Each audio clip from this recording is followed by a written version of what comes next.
there are certain sinful contexts in which denying the self or sacrificing the self is necessary for the sake of a greater virtue, for the sake of a greater reward on the other end. And of course, I'm here thinking about the example of Christ going to the cross. He went to the cross for the joy set before him. His sacrifice wasn't an end in itself.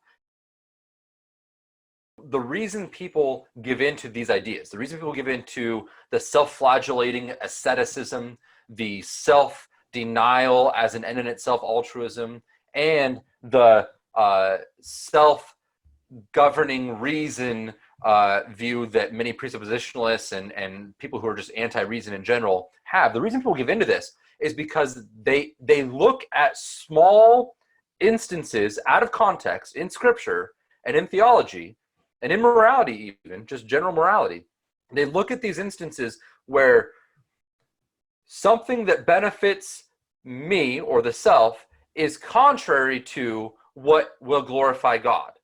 And there are very many instances of that, especially when you're looking at thoroughly sinful human beings, right? The thing that someone who is in sin thinks is going to benefit them is contrary to what God wills and what will glorify God.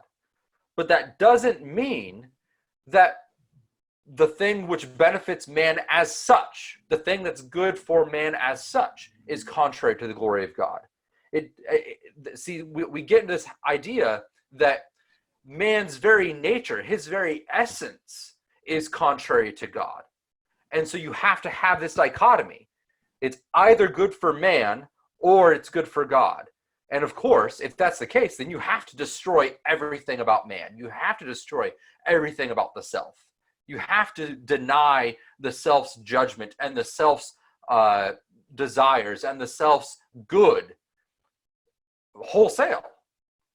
But if you stand back for a second and understand the context, if you understand that man's essential nature is fundamentally very good, in fact, he is the image of God.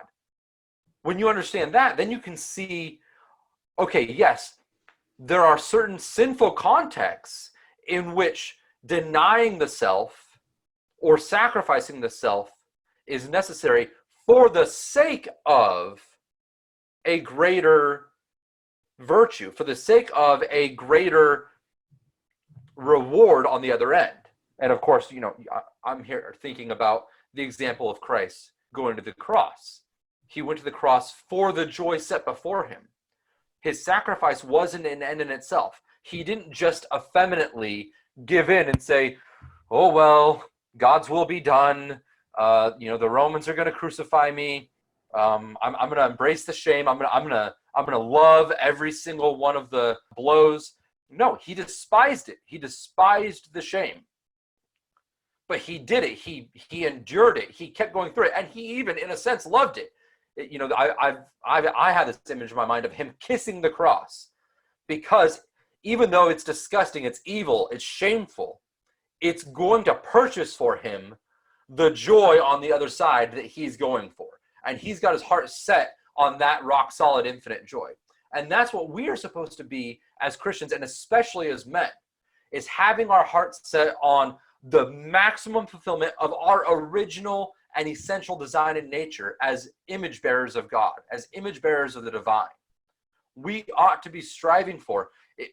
We ought to hate our sin, hate the shame of our sin, and that ought to motivate us to sacrifice everything that gets in the way of us maximizing the glory of God in our lives through being ambitious, through thinking rationally and clearly and rigorously, through achieving as much as possible in this life.